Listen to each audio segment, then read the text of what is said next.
Então, meus amigos, como nós falamos, com muita alegria está aqui o Velocino, que vai falar de um tema importante. Vamos envolvê-lo com as nossas melhores vibrações para que ele se sinta lá na sua casa, onde o minuano corre as cidades. É isso? É isso, é o minuano.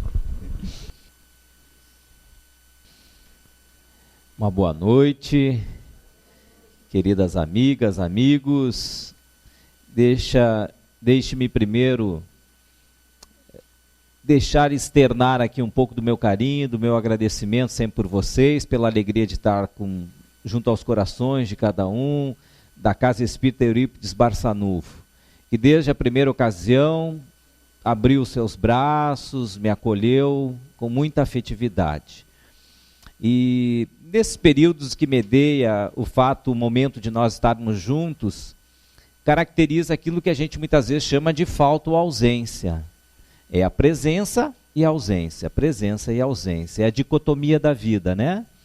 Então, os momentos que eu estou aqui são momentos alegres, felizes, retorno ao meu pago, ao meu canto, fico por um tempo lá, passa-se alguns meses e retorno.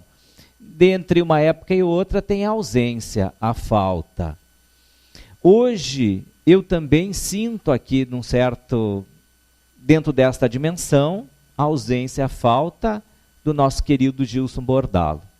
A última vez que estive aqui, ele estava presente junto a nós. Hoje está junto a nós, mas no plano espiritual. E lembro das palavras, então, de Carlos Drummond de Andrade. Por muito tempo achei que a ausência era a falta, e lastimava ignorante a falta. Hoje não a lastimo mais, porque não há falta na ausência. A ausência é um estar em mim. Por isso canto, danço e faço exclamações alegres, porque a ausência assimilada ninguém a rouba de mim.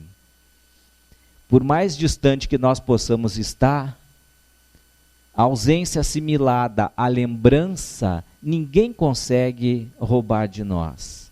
Então não há falta na ausência quando a gente se ama efetivamente, quando nós temos boas lembranças. Eu tenho ótimas lembranças de todos vocês, excelentes lembranças do nosso querido Gilberto Bordalo, que estão sempre presentes em mim.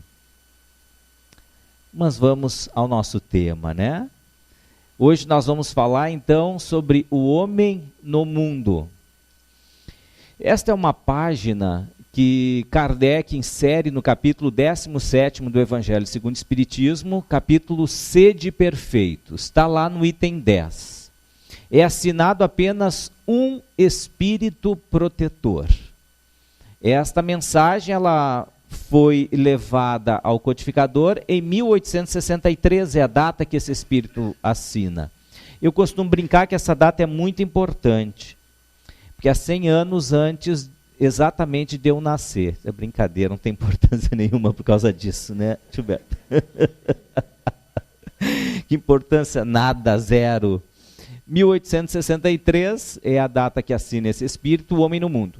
É interessante que esta mensagem ela é uma mensagem muito...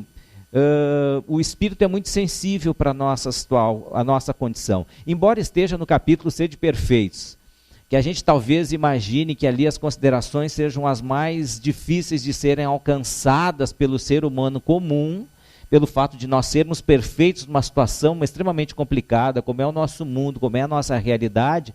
Entretanto, esta página é uma página de lucidez muito grande, e o Espírito tem uma perfeita noção de quem nós somos e das nossas dificuldades. Então, ele não traça ali nenhum objetivo que seja extremamente difícil, muito pelo contrário. Ele é muito sensato, a gente vai ver alguns itens desta mensagem e que vai nortear a nossa conversa e reflexão esta noite. Entretanto, eu gostaria de ajustar esta mensagem dentro da estrutura, pelo menos dos 2 capítulos que antecedem esse capítulo 17º, porque parece que essa mensagem está embutida dentro de um contexto lógico da obra. 2 capítulos anteriores, desse capítulo 17º, 15º, fora da caridade não há salvação.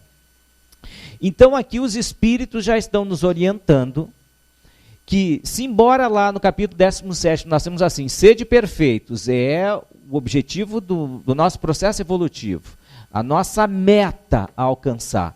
Lá no 15º ele dá o norte. O norte é fora da caridade, não há salvação. É o norte, é a bússola que a gente tem. No meu processo evolutivo eu tenho que apontar ela para onde? Está lá, o Espírito está dizendo, fora da caridade não há salvação. Mas muito bem, mas por que fora da caridade não há salvação? Que salvação é essa que a gente imagina que possam os Espíritos estar nos explicando e a qual Kardec está tentando nos mostrar? Será que essa salvação é aquela salvação teológica de nós agirmos sob determinados preceitos para que a gente possa encontrar a graça de Deus após a morte? Será que esta salvação no sentido teológico?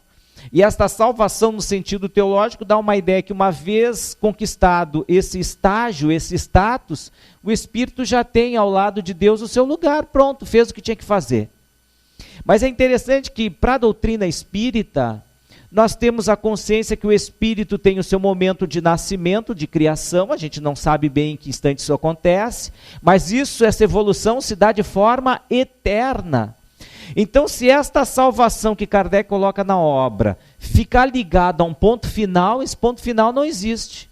Esta salvação ela tem que ser encontrada, do ponto de vista da doutrina espírita, no momento em que começa a fazer sentido para nós a vida e realidade espiritual. É isso.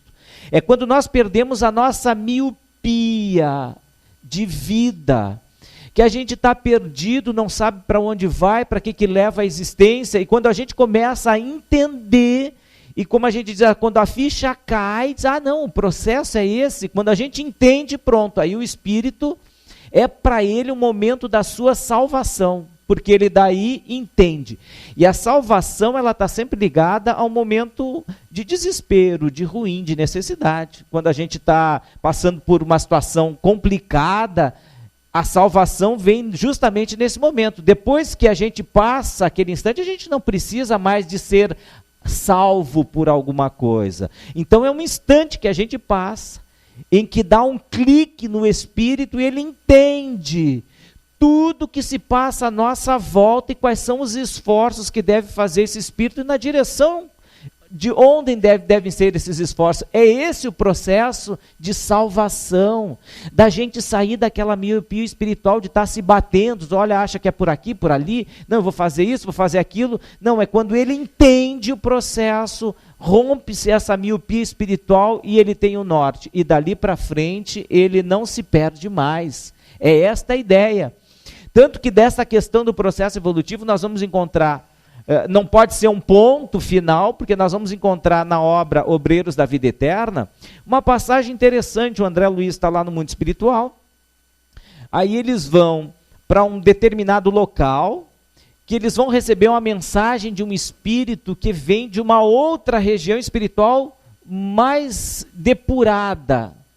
E aí eles entram naquele lugar, naquele local, aquele local tem que ser preparado através das vibrações das pessoas, elas não podem entrar lá dentro perturbadas, incômodas, inquietas, porque aquilo dificulta a comunicação com o plano espiritual. Tanto que o coordenador daquela área instalou determinados aparelhos que mede a frequência vibratória de cada um. E se o espírito não está numa frequência vibratória boa, ele nem entra, porque senão prejudica esse contato. Então eles entraram, começaram a mentalizar uma cena com um gramado, com águas, com árvores, flores, para que naquele ambiente o espírito pudesse se materializar. Então o espírito se materializa, conversa com as pessoas que estavam ali, porque todos eles eram várias equipes que iam ajudar em processos de desencarnes aqui na Terra. Então cada um daqueles pequenos grupos ia atender um grupo específico de pessoas que estavam próximas à desencarnação. Depois que esse espírito se manifestou, deu orientações para cada um deles, agradeceu aquele momento, retornou para a região espiritual dele. O André Luiz é o único momento que tem nas obras dele que ele diz o seguinte: toda aquela conversa que o Espírito manteve com aquelas pessoas que estavam presentes, André Luiz diz assim: olha, eu vou me reservar o direito de não tentar reproduzir, porque o meu esforço em tentar reproduzir diminuiria em muito a qualidade do que foi a informação. Olha, isso a gente quase não encontra isso nas obras de André Luiz. E é um momento para a gente ter uma noção do grau de evolução daquele espírito que se manifestou ali. E depois disso ele pergunta para o coordenador do trabalho, diz: vem cá, mas esse espírito veio de um outro planeta, de um outro lugar muito mais evoluído? E aí o coordenador disse: não, André Luiz, esse espírito ainda faz parte da atmosfera espiritual do nosso planeta Terra. O nome dele na obra é Asclépios. Eu li aquilo ali e digo: meu Deus do céu, isso aí é um pseudônimo, porque criança nenhuma se cria com esse nome, né? Velocino ainda se cria um lá que outro, mas Asclépios não se cria com esse nome, não pode. Aí, porque pelo grau evolutivo desse espírito, se ele dissesse o nome, nós todos conheceríamos com esses espíritos. Quando aparecem, eles deixam as suas marcas, porque o coordenador de trabalho diz assim: espíritos como esse, no grau de evolução onde eles estão, eles só encarnam na Terra a cada 500 a 800 anos. Reencarnam aqui, realizam um trabalho para voltar só daqui 500 ou 800 anos. Então, certamente, esse espírito a gente conheceria se ele desse o nome. Deu esse pseudônimo aí de Asclépios, não foi muito feliz, né? Mas gravou Asclépios. E aí o André Luiz pergunta: vem cá, então ele é da Terra? Sim, ele ainda é da Terra, esse espírito. Ele, Asclépios, aspira um dia a colaborar em um outro planeta do nosso sistema solar mais evoluído. Mas aquele que já está nesse planeta mais evoluído aspira a um dia colaborar com aqueles que são os grandes orientadores do nosso sistema solar. E aí diz assim: mas aqueles que já fazem parte daquele grupo de espíritos que coordenam e dirigem o nosso sistema solar, um dia aspiram a ajudar na constelação de Hércules, que é a constelação na qual o nosso sistema solar faz parte. Termina por aí? Não. E aqueles que fazem parte já do sistema de Hércules pretendem um dia colaborar com aqueles espíritos que orientam a nossa galáxia. E aqueles que já são os grandes diretores da nossa galáxia, da Via Láctea, um dia aspiram a colaborar em grupos de galáxias, e assim vai infinitamente. Então vejam, essa ideia de salvação, se for assim um ponto, ela se perde. O que Kardec está dizendo no capítulo 15, fora da caridade, nossa salvação, é a gente sair da nossa miopia espiritual, que a gente fica se batendo em processos reencarnatórios dolorosos, sofridos.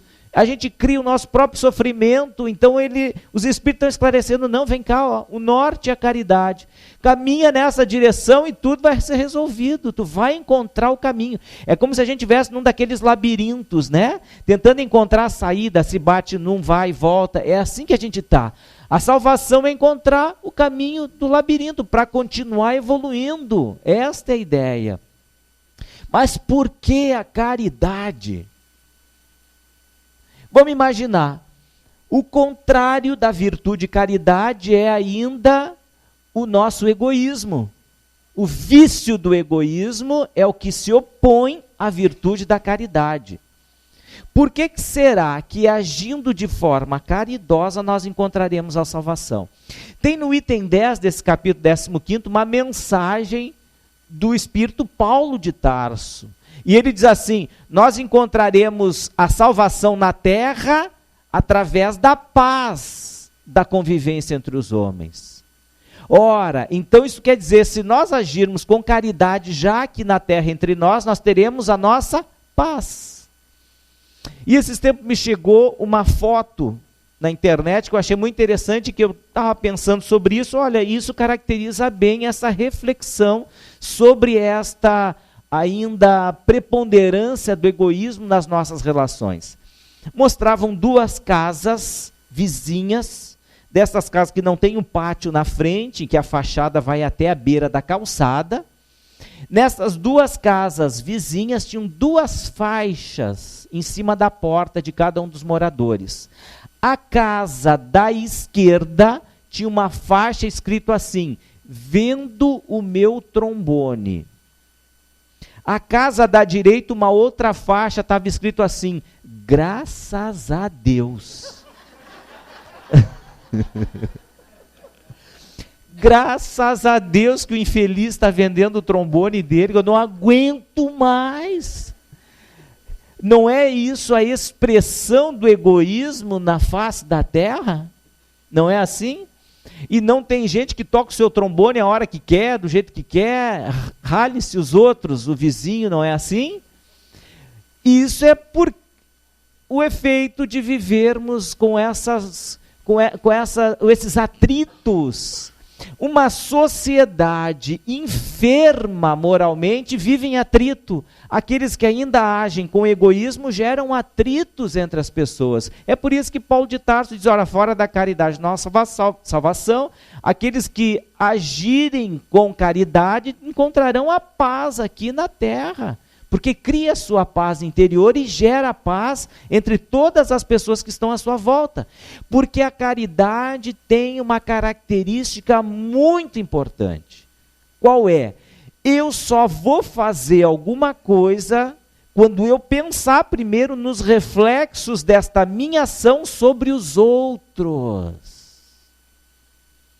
Quem age com caridade não age com egoísmo. Não agindo com egoísmo, o outro é a referência para ele. O outro é a referência para ele. Nós vamos trabalhar segunda-feira aqui, eu já estou fazendo um comercial. Posso? Nós vamos trabalhar segunda-feira aqui especificamente sobre esta questão do outro ser a referência numa passagem, no ensinamento de uma das parábolas de Cristo. Muito interessante. Então, quando o outro é a referência, é o momento em que nós nos damos conta que só através da caridade a gente cria esse ambiente de paz entre nós.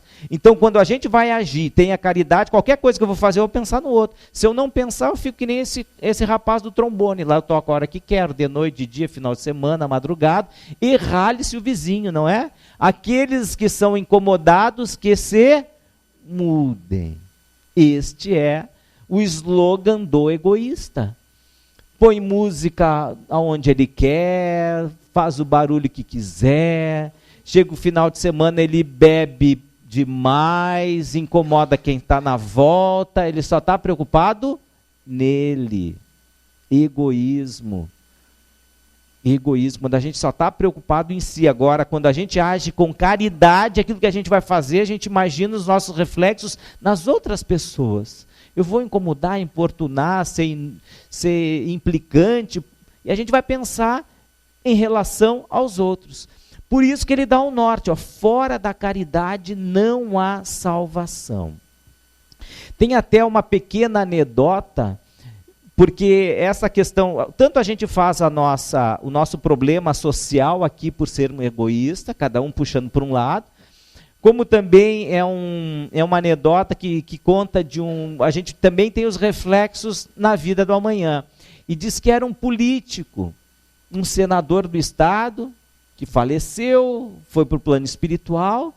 Lá chegou São Pedro e disse para ele: olha, tu vai passar uma parte do teu dia aqui no céu e no inferno.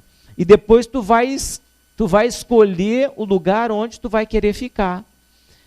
E diz: olha, eu vou começar com o inferno. Então disse o político: muito bem. Ele desceu por um elevador, um assessor levou até ele lá embaixo. Quando ele chegou lá embaixo, viu uma grama verdinha, bonita, como nos campos daqui.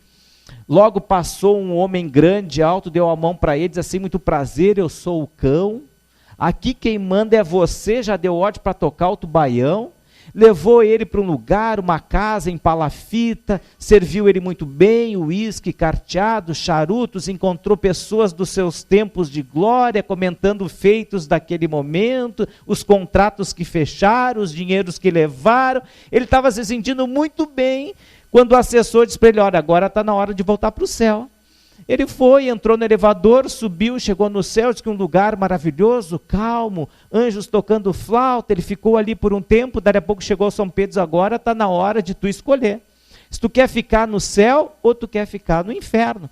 Ele diz assim: olha, São Pedro, nada contra o senhor, o lugar aqui é muito bom, mas eu acabei me dando bem lá embaixo, no inferno e tal. Diz: olha, mas o senhor não pode, uma vez optando, não pode voltar atrás. Não, o senhor não me leva a mal, o meu lugar é lá mesmo. E desceu. Diz que quando ele desceu lá embaixo, abriu a porta, ele saiu, já era o cenário, era completamente diferente. Fogo por todo lado, e dali a pouco o tal do cão com um tridente espetando ele. Diz: que é isso? Não está me conhecendo? Eu sou o senador. Há pouco eu estava aqui, cadê o carteado? Aquele gato: não leve a mal, meu amigo. É que nós estávamos aí em processo eleitoral e eu ganhei a eleição. É a lei de causa e efeito, né? É o egoísmo, o resultado do egoísmo aqui e lá também, né?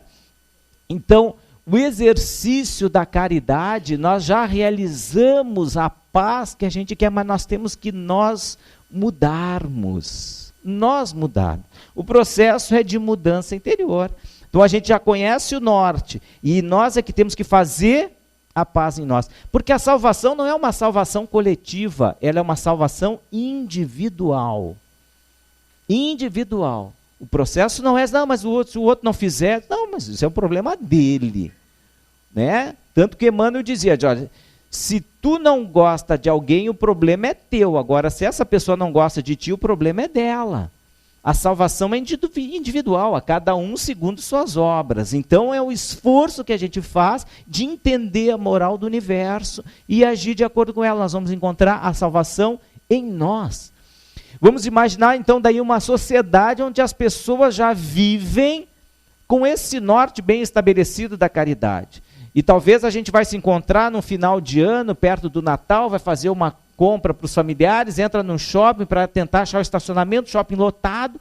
Dali a pouco a gente olha mais adiante, assim, uma vaga, e a gente corre com um carro. Quando a gente está chegando, vem um outro carro no sentido contrário e os dois embicam na mesma vaga. E aí começa aquela disputa: não, eu cheguei primeiro, é tu, não é assim? Outro dá luz, buzina, sai fora. Agora, num lugar onde as pessoas já agem pelo sentimento de caridade, aquele que vai chegar e vai pensar primeiro no outro. Se o outro não tem preferência ou primazia em relação a ele para ocupar aquela vaga, porque há critérios éticos e ele vai analisar se realmente o outro não merece ocupar aquela vaga do que ele. Aí, de repente, ele pode olhar e dizer assim: não, a senhora entra, por favor, eu estou vendo, é uma senhora, tem preferência, pode ficar. E ela olha para nós: não, mas o senhor é um idoso, você tem a preferência, senhor? Aí os dois ficam de gentilezas. Esta é uma sociedade onde a caridade vige no comportamento das pessoas. Mas a gente ainda tem um mundo que é um mundo de competição, de egos, de egoísmo. De egoísmo. Até para disputas, sejam elas quais forem, de ideias, o que às vezes a gente vê são pessoas que disputando egos. Não são ideias, mas egos. Há esta disputa de ego. Então, isto é onde vige o egoísmo. A caridade não. Num país que tivesse a tônica da caridade, vagasse a cadeira de um ministro de Estado, hoje como é que é? Vaga uma cadeira de ministro de Estado, é uma correria. Cada partido quer apresentar os seus. Não, é o PMDB, não é o PSDB, não é o fulano, é o Beltrano, é o DEM. Não sei. Num país onde a caridade fosse a tônica de todos nós, os partidos seriam assim: não, acho que está na hora, o PMDB já ocupou, agora quem sabe é o PSDB, não, mas eu não tenho dentre os melhores quadros meus ninguém para ocupar essa cadeira com competência, eu acho que vamos deixar o DEM, e aí ficar eles ali achando quem vai realmente servir melhor o povo. É isso que acontece? Não. Porque vige entre nós o egoísmo. E tudo que é consectário ao egoísmo que faz parte da nossa sociedade. Nós temos que mudar a nós. Fora da caridade não há salvação. É isso que dizem os Espíritos. A gente tem que entender e sentir e trabalhar por isso. E Kardec aí coloca um capítulo seguinte, o 16º. Não se pode servir a Deus e a Mamon. O capítulo seguinte. E eu fiquei pensando, mas por que será que Kardec colocou logo depois de Fora da Caridade na Salvação, o capítulo não se deve servir a Deus e a Mamon? Aí me dei conta que muitas vezes a gente, embora eu saiba o norte, e quando ele diz assim, fora da caridade não há salvação, ele quer dizer o seguinte, não adianta eu continuar sendo egoísta e querer ser salvo. Não adianta. Egoísmo está num ponto, caridade está no outro. Eu preciso sair da minha posição de egoísta para caminhar na direção da caridade. Eu não posso ficar com um pé num lugar e um pé no outro. É por isso que ele diz, não se pode servir a Deus e a Mamon. Eu não posso ter os dois pés, o pé num canto e um pé no outro. Eu continuar egoísta, mas de vez em quando fazendo algo que eu julgo ser caridade para dar uma disfarçada. Mas no fundo eu sou o mesmo, eu estou lá querendo o meu espaço na fila, o meu espaço no shopping center, primeiro os meus, a pessoa já lê Mateus, dizendo Mateus primeiro os meus. Então é ainda assim, porque Kardec sabia que a gente ia querer mudar sem mudar. É como se a gente tivesse que mudar hábitos alimentares em razão da saúde física, vai no médico, ele olha, diz, não, olha aqui, tu vai ter que mudar. Chega de comer fritura, churrasco gordo, essas coisas, não. A comida, a tua alimentação tem que ser rica em fibras, vegetais, legumes, todo mundo está cansado disso, não é? Mas é o que a gente faz? Não.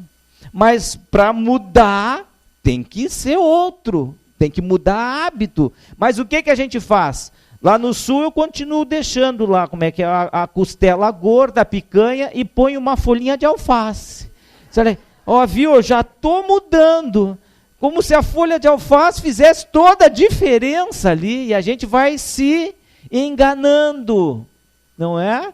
Diz, olha, eu não deixo de ser egoísta, mas de vez em quando eu faço um ato de caridade, eu vou lá no Caminho da Luz, uma vez por semana, levo uma quentinha lá e aquilo ali, viu, eu estou fazendo minha caridade, mas em casa, na rua, no dia a dia, a gente continua ainda a mesma pessoa. É uma folhinha de alface que a gente botou e a gente está se achando a última bolachinha do pacote. Né? A última Coca-Cola do deserto. Diz, olha só que mudança. É uma folhinha de alface. Mas a gente precisa mudar. Fora da caridade não há salvação. Uma coisa é certa, eu não posso ser mais o mesmo. Eu tenho que ser uma outra pessoa renovada, com esse sentimento efetivo de caridade, independente da conduta dos outros. Porque o que acontece, a gente acaba se justificando. Não, mas se eu não for esperto, eu perco. E aí novamente, os outros que condicionam o meu comportamento. Este é o processo. Passado por isso, capítulo 17, aí a gente vai entender. Então, sede perfeitos. Eu já entendi qual é o norte, que é fora da caridade não há salvação. Eu já entendi que eu não posso estar lá e cá, que eu tenho que optar. Então, no caminho da caridade, eu estando no mundo, nessas dificuldades, o que eu tenho que fazer? O que eu tenho que prestar atenção? E aí o Espírito ainda nos mostra as duas situações em que a gente pode se equivocar nesta análise de homem no mundo. A primeira delas, ele diz o seguinte, não com estas palavras, mas para ficar claro, cuidarmos, embora estando no mundo, para não sermos pessoas do mundo. Eu tenho que ser um homem no mundo. A minha essência continua sendo espiritual no mundo, mas eu não posso ser um homem do mundo. Aonde está uma passagem que a gente entende isso naquela lição? Quando ele diz assim, não consintais que nos vossos corações demore qualquer pensamento mundano ou fútil. Olha que interessante. Como eu disse para vocês, ele é muito hábil, sabe das nossas dificuldades. Então ele diz assim, ó, não consintais que nos vossos corações demore qualquer pensamento mundano ou fútil. Por quê? Porque ele sabe que o pensamento mundano ou fútil vai acontecer e vai passar por nós. É da nossa natureza. A gente vai ter um pensamento mundano ou fútil, escolhas mundanas ou fúteis na nossa vida, mas ele diz assim: não consintais que esses pensamentos demorem, que a gente tenha condições de ter um alerta. Olha, esse é um pensamento mundano ou fútil. Bom, aconteceu, tive. Vamos tirar da cabeça. Porque se esse pensamento mundano ou fútil, ele faz parte da minha vida, ele cria casa no meu coração, quando eu vejo, eu estou agindo de acordo com aquele pensamento. É o que o Chico dizia: eu não posso impedir que uma ave sobrevoe a minha cabeça, mas eu posso impedir que essa ave faça ninho na minha cabeça. Então eu não posso impedir esse pensamento, mas eu posso impedir que esse pensamento faça casa na minha cabeça. Da gente ficar irado com alguma coisa que aconteceu e a gente tem vontade de revidar, é normal pensar assim. Mas não permita que esse pensamento demore nos teus corações. Vai lá, abra o evangelho, reflita, faça uma prece. Será que é esse o caminho mesmo? Norte à caridade. Alguém que quer se transformar, agir pela caridade, agiria assim? Ah, não. Então deixa eu passar isso, refletir melhor, ir lá no Eurípides, tomar um passe essa noite, eu vi uma palestra de um gaúcho lá, talvez eu já vou voltar um pouquinho melhor para casa e pronto, passou. Mas a gente tem que estar alerta para isso, senão aquele pensamento cria casa, morada. É aquela ave que passa, a gente não vai deixar ela botar um galinho, 2, 3, 4, um ninhozinho, botar o ovinho e a gente fica quietinho. Não, nós temos que impedir que isso aconteça. É como se nós, por exemplo, tivéssemos um determinado, diz que Sócrates, quando ia na feira de Atenas, ele passava por todas as tendas, perguntava, olhava ali a tenda que vendia uma túnica, achava bonita a túnica, olhava, dizia: que bonito esse trançado, esse fio diferente, tem um dourado aqui, isso veio da Pérsia, não sei da onde, quanto é que é, achava bonito, devolvia. Ia para a tenda do lado, que tinha os cintos, olhava também cinto de couro, de tecido, de lã e tal, perguntava preço, botava, devolvia, não comprava. Na outra era da sandália, assim ele ia, panelas, enfeites, assim ia embora, não comprava nada. Na outra feira, Sócrates fazia a mesma coisa. E os feirantes começaram a ficar indignados com isso. Mas que história é essa que Sócrates passa por aqui, pergunta o preço de tudo, vai embora, não compra nada? Um dia ele estava lá, perguntaram para ele: Sócrates, que história é essa? Tu vem, olha, acha bonito, pergunta preço, vai embora, não compra nada. Ah, mas é porque isso me faz tão bem. Como assim te faz tão bem? Tu sai sem comprar nada? Sim, é porque eu olho, acho bonito, mas eu pergunto para mim mesmo: se eu preciso disso para ser feliz, e me dou conta que não, então eu devolvo. E eu vou embora sem comprar nada, com a convicção que eu não vou precisar de nada daquilo para ser feliz. Para ser feliz. Porque ele tinha um norte já. E aí ele se convencia, ele até podia achar bonito o traje, mas aí no fim ele vai pensar: não vou deixar que esse pensamento me contamine, para eu ter mais isso, depois amanhã outra túnica, saiu depois uma outra espartana, uma outra não sei o quê. Não, deixa, eu não preciso disso para ser feliz. É como se nós pudéssemos ir num shopping center então, com um cartão de crédito ilimitado. Imagina que maravilha. Diz que até o cartão de crédito foi uma invenção do coisa ruim, né?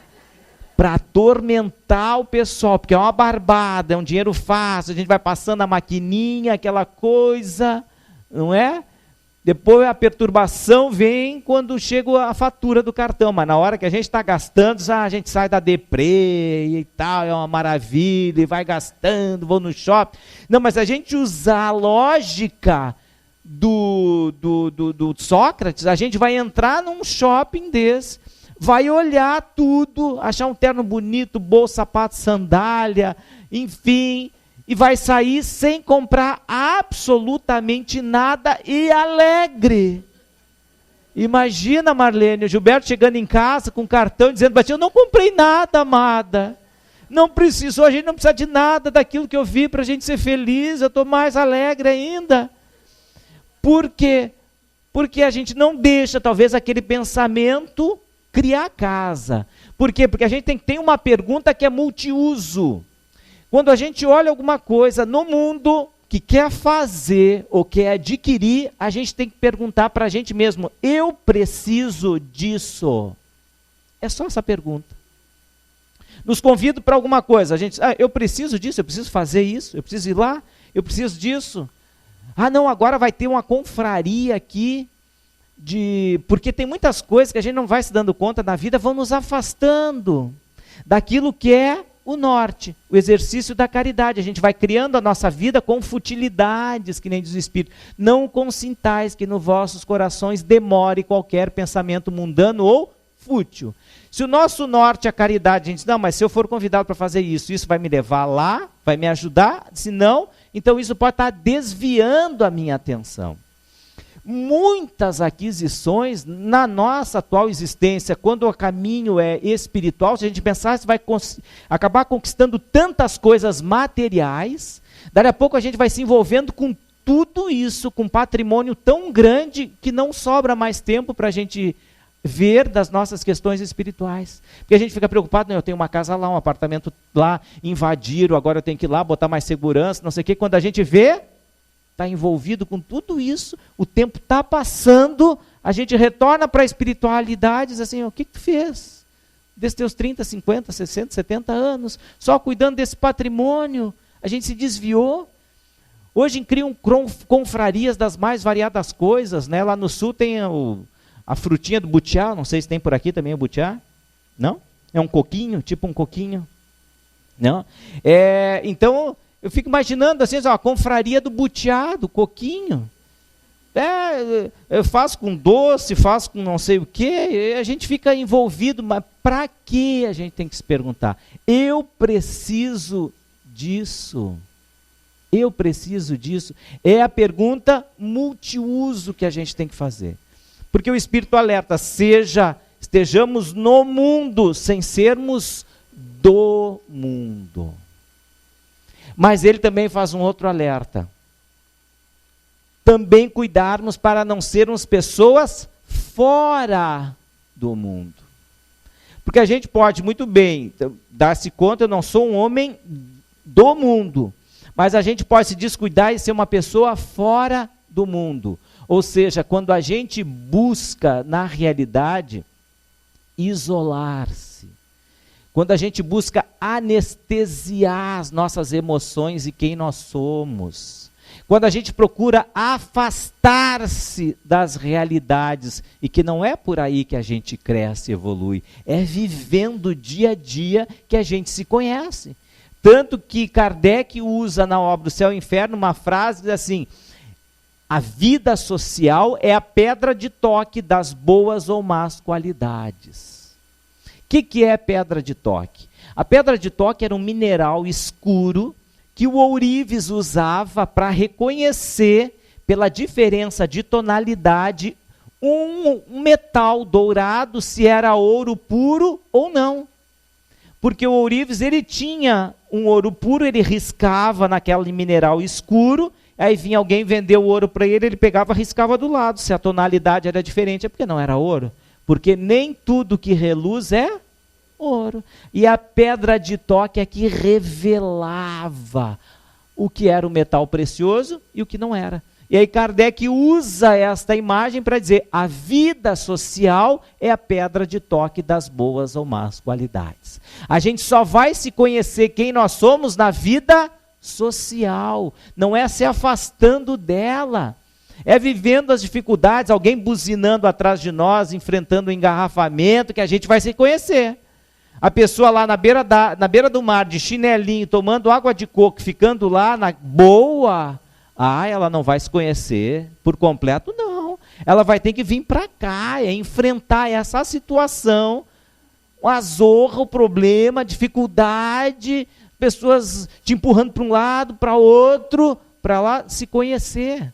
E aí que nós vamos conhecer as nossas emoções, como é que a gente reage diante de determinadas situações, só quando as situações aparecem. É aí que a gente se revela. Revela. A gente está muito bem, parece que está lá pianinho, santinho. Dali a pouco está sendo, alguém encosta no nosso carro, que nós tiramos há 2 meses, alguém encosta, dá uma arranhada, a gente sai do carro, já se vê, e quando vê, olha lá o Velocino do Caminho da Luz, está tendo um pitio, rapaz. Mas o que houve, Velocino? Não, arranhou aqui, esse cego, não viu. Calma. Eu até parece que eu não te conheço. Lá no Caminho da Luz tu fala tão mansamente com todo mundo, aquela pessoa fraterna, amiga e tal. Mas vejam, é ali que o Velocino está se revelando. Precisou acontecer aquilo para ele saber que ele dá muito valor àquilo ainda. E que se alguém fere um patrimônio dele, ele vira bicho. Mas eu tenho que me conhecer. Só o fato acontecendo, senão na teoria ninguém de nós sabe como é que vai enfrentar as situações. Lendo só o Evangelho não se faz anjo, é vivendo. E a vida é que vai nos mostrar como é que tu vai reagir para o teu vizinho, para a tua sogra, para a tua nora, isso, assim, assado. E às vezes a situação é mais fácil do que a gente possa imaginar.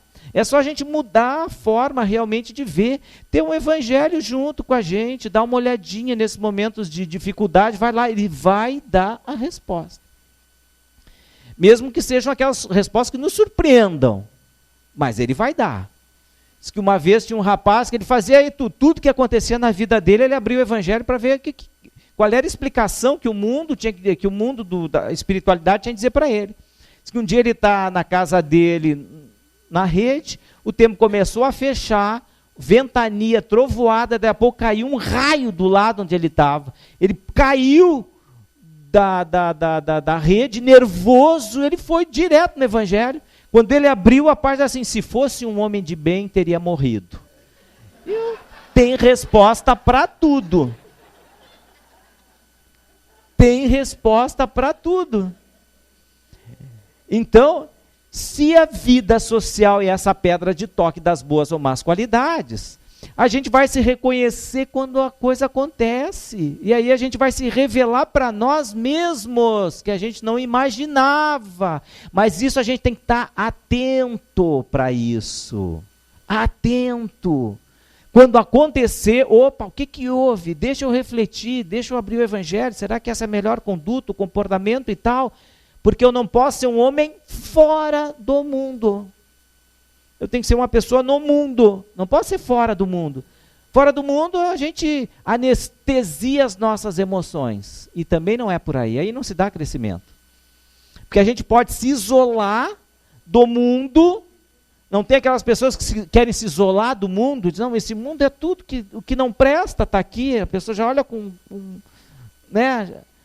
Que não presta aqui, meu Deus do céu. Deus apertou um botãozinho errado, não devia de vir para cá, esse povinho aqui, meu Deus, a gente olha assim, eu não merecia isso, né? Então, porque a gente se acha melhor, quer estar fora desse mundo, né? Então, diz o Espírito, nem fora do mundo, a gente tem que ter cuidado. Tinha antigamente aquelas seitas que dizem, os bons espíritos vão se reunir, vai vir uma nave espacial de um lugar melhor, vai recolher as pessoas. Tinham seitas assim horríveis de pessoas que não achavam que mereciam estar neste mundo, tinham que estar no mundo melhor. Teve até uma propaganda uma época lá no sul, que era de uma loja que vendia artigos de couro, dentre artigos de couro, malas. E um rapaz então estava expressando algo que tinha acontecido com ele, uma experiência, um contato imediato de 3º grau.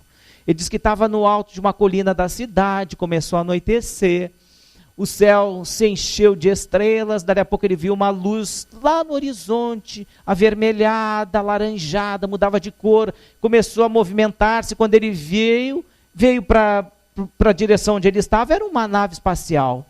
E aí dessa nave espacial desceu um ser que convidou ele para fazer uma viagem pelo universo inteiro. E aí ele faz uma cara de triste, diz, mas eu não pude ir. E uma voz assim, por quê? E ele diz assim, porque eu não tinha malas.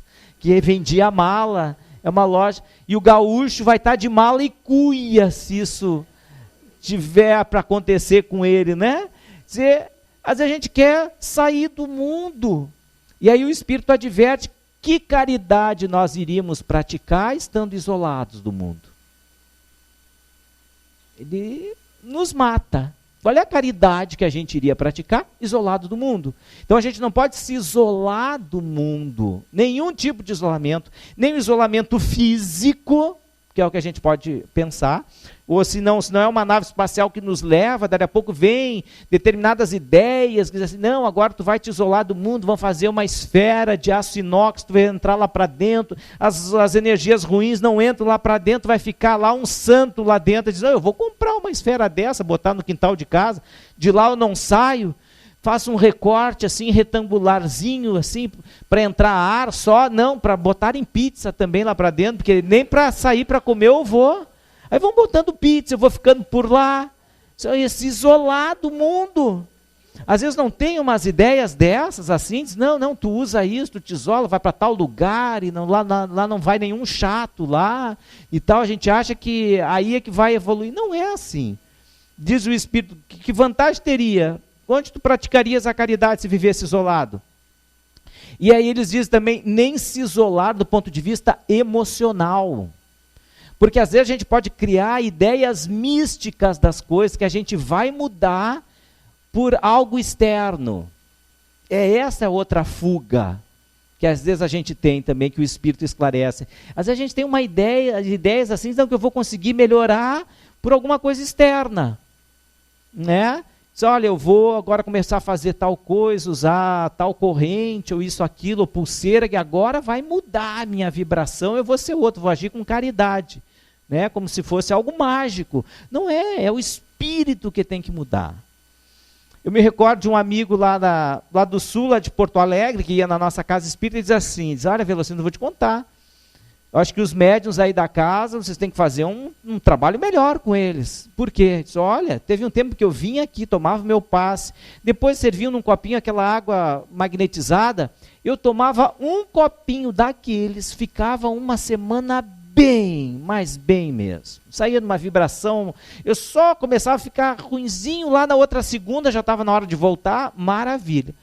Depois eu percebi que já não durava mais uma semana aquela água que eu tomava, eram uns 3, 4 dias. Aí eu via que tinha gente que já trazia umas garrafinhas de 500 ml, eu digo, eu vou trazer uma dessas também. Aí eu comecei a trazer umas garrafinhas de meio litro.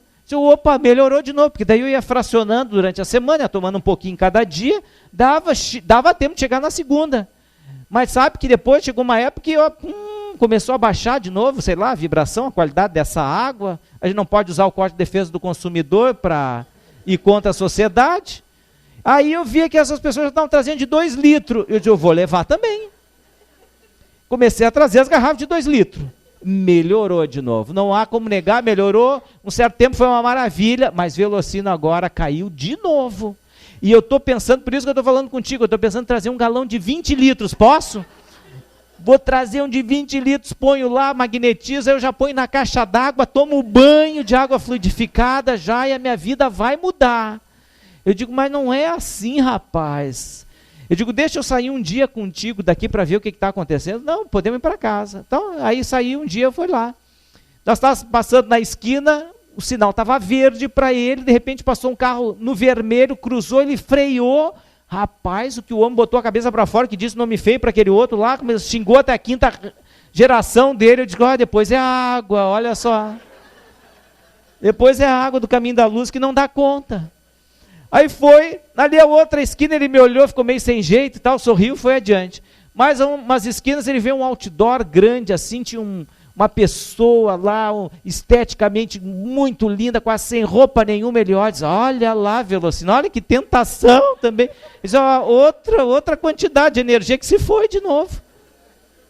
E o homem está excitado já. Aí chegou em casa, a esposa disse para ele, olha, o cachorro fez uma sujeirada no pátio, hoje é teu dia de limpar. Disse, não, era só o que faltava. Eu digo, pronto, foi o resto da vibração boa, foi ali. Depois a culpa é da água, né? É porque a gente acha que a mudança vem de fora. Nem homens do mundo, nem homens fora do mundo. A gente não pode isolar das nossas emoções, isso é nosso, e a gente tem que trabalhar isso, não vem de fora. Um amigo de Santa Catarina, lá de Florianópolis, tinha um colega, ele espírita, tinha um colega de serviço, e esse colega acabou enfrentando problemas domésticos, veio a se separar, foi um baque emocional muito grande para ele. E ele estava vivendo, então, períodos muito difíceis, e isso acabou prejudicando o rendimento dele no trabalho. Com o tempo ele foi despedido. Então ele estava sem emprego, sem a família, distante da família. Ele começou a entrar num processo de depressão muito grande. Aí esse amigo levou ele para a casa espírita, ele tomou uns passos, conheceu um pouquinho da doutrina espírita e tal, mas depois ele descobriu um trabalho que iam fazer para ele, que ele achava que era mais rápido. E disse para esse amigo, disse, olha, eu já percebi, me dei conta que tudo isso que aconteceu na minha vida foi por causa de olho gordo. Alguém botou olho gordo em mim. Eu perdi a família, perdi o trabalho, e eu estava sem colírio diet para dar para essa pessoa de olho gordo. Aí aconteceu isso. Agora eu descobri, dizia ele, tem um lugar que fecha o corpo, porque eu estava com o corpo aberto. A pessoa botou o olho gordo, eu com o corpo aberto, deu nisso. Se eu tenho que fechar o meu corpo de uma vez, disseram para mim, tem um trabalho lá, eu estou com um dinheirinho sobrando, vou pagar, vou fechar meu corpo de uma vez. Ele disse, mas não é por aí. Ele disse, não, Gerson, eu vou fazer. E aí diz assim, mas tu vai comigo, Gerson? Ele disse, tá bom, eu vou. O Gerson disse, como é que eu não vou com ele? Um amigo está numa situação dessa, sozinho num lugar, disse, eu vou com ele, foi. Diz que era um frio danado lá em Florianópolis, subiram num morro, uma casa de madeira cheia de frestas. E aí começaram o trabalho de fechar o corpo do rapaz e canta isso, aquilo. Daí a pouco começa a fazer, ele tem que tirar a roupa, aí tira o casaco e canta mais um pouco, tira o teu blusão, tirou o blusão, mais um pouco, tira a tua camisa, ele tirou a camisa, aquele frio de lascar. Daí a pouco perguntaram para ele, tu tá de bermuda, como a gente pediu? Então tira as calças também. Então ficou só de bermudinha, aquele frio. Diz que ele fazendo o trabalho, o homem começou a ficar com os lábios roxos, e esse amigo disse que começou a orar, disse, fecha logo o corpo dele, disse que não dê tempo. Daqui a pouco não vai dar mais tempo. Costura de uma vez, fecha isso aí do jeito que der. Aí começou a orar, daí a pouco terminou e começou a botar a calça e tal, começou a recobrar a cor, graças a Deus ainda deu tempo. Foram embora. Passou um mês, mais ou menos, ele está voltando para casa à noite, ele vê uma pessoa vindo na direção dele, cambaleando em cima da calçada, ele chega perto, era o amigo esse, tinha bebido todas aquela noite. E ele pensou assim, fechar o corpo, mas esqueceram de fechar a boca dele. Ficou um pedacinho aberto ainda. Porque é mística, não é? É mística. A gente quer mudança de fora para dentro. E aí os espíritos dizem, não, nem homens do mundo, nem homens fora do mundo, mas homens no mundo, pessoas no mundo, vivendo esse mundo com a maravilha que ele é, com as dificuldades que ele apresenta, e nós nos conhecendo. Olha que é a alegria de se conhecer, de conhecer as suas emoções, saber controlar, criar domínio sobre si mesmo, e não deixar se levar pelos impulsos. Então, quando a gente já se identifica assim, e começa a controlar a nós mesmos, é porque daí nós temos já as nossas aspirações espirituais, e a gente consegue equilibrar as nossas emoções do passado. Então, nós temos duas forças, é um equilíbrio dinâmico. Uma força que ainda é aquele ser do passado tentando reviver os seus vícios, e outra força apontando para uma outra direção. E é um equilíbrio dinâmico sempre. Não existe magia. Não existe essa possibilidade de se isolar, porque nós vamos continuar sendo os mesmos. Aproveitar esse momento. Se autoconhecer. Fazendo aquilo que for o melhor para nós em termos de crescimento espiritual. Um passo a cada dia, por vez, se conhecendo, mas caminhando nessa direção com esforços. Não existe outra solução. Homens no mundo. E aí a gente encontra exemplos fascinantes de homens no mundo, que fazem a diferença nos lugares aonde estão, com as dificuldades à nossa volta. mas para fazer o melhor que é possível fazer. Eu tive a oportunidade de conhecer em Maringá um trabalho belíssimo de proteção à vida. A Federação Espírita Brasileira tem uma campanha permanente de defesa da vida, que trata assuntos sobre suicídio, pena de morte, eutanásia e aborto. São campanhas de esclarecimento das pessoas, para valorizarem a vida. Só que este grupo de Maringá foi além. Além de conhecer, eles começaram a pensar o que eles poderiam fazer para realmente ajudar as pessoas nesses conflitos existenciais. E eles escolheram o aborto. O que eles fizeram lá? Uma irmã, Dona Helena, ela criou um lar chamado Lar Proteção à Vida. O que esse lar faz? Esse lar procura ajudar as gestantes em conflito. De que forma? Toda gestante que ela pensa no abortamento, na realidade ela está vivendo conflitos. Nesta hora, não vale catequização nenhuma. Eu tenho que saber qual é o problema que ela está vivendo para ajudá-la, minimizar aquela dor. Então eles dão apoio psicológico, médico, terapia familiar e material, se necessário, porque eles criaram um lar onde eles conseguem acomodar mais de 20 gestantes para acompanhar a gestação dessa pessoa que ela entende num determinado momento que deva levar adiante aquela gravidez. Ou seja, ela passou do conflito, já se deu conta, mas ela disse, mas eu não tenho condição de ficar em casa. O pai não quer que eu tenha, porque eu sou solteira. Então eu tenho, não, mas então tem o lar, vem para cá, nós vamos te dar todo o acolhimento, tu vais ficar aqui, moradia, alimentação, mesmo depois que tu tiver a criança, não quiser ficar com ela, essa criança vai para adoção sem problema nenhum, mas tu deixa o ciclo da vida se completar, não interrompe isso, mas isso é importante, dar a mão, ir na direção das pessoas. E quando eu cheguei lá, fiquei conhecendo essa história do Instituto, ela me mostrou o cadastro. Ao longo dos anos de fundação desse lar, eles já ajudaram a reencarnar 1.600 espíritos que estavam em situação difícil. 1.600, ela tem um registro de cada um daquelas crianças que nasceram com um nome. Ela faz uma festa por ano, reunindo essas famílias lá, coloca estrelas de prata no pátio, com o número de cada uma daquelas 1.600 crianças que passaram pelo lar. Olha que coisa linda. Tem uma casa espírita que funciona nesse lugar. E aí ela nos contando o que foi ela construir esse lar. Ela disse, olha, vinha as pessoas ajudar quando a gente menos esperava. Começou tudo aqui, só na minha ideia, de um grupo de idealistas. Hoje é realidade. E hoje eles fazem um outro trabalho que vai adiante, muito interessante, que é pescar as gestantes interessadas em abortamento na internet. De que forma? Eles têm um site que diz assim, você quer ajuda para abortar? Clique aqui. E aí a pessoa clica ali, eles vão ajudar ela a ter a criança e não para abortar.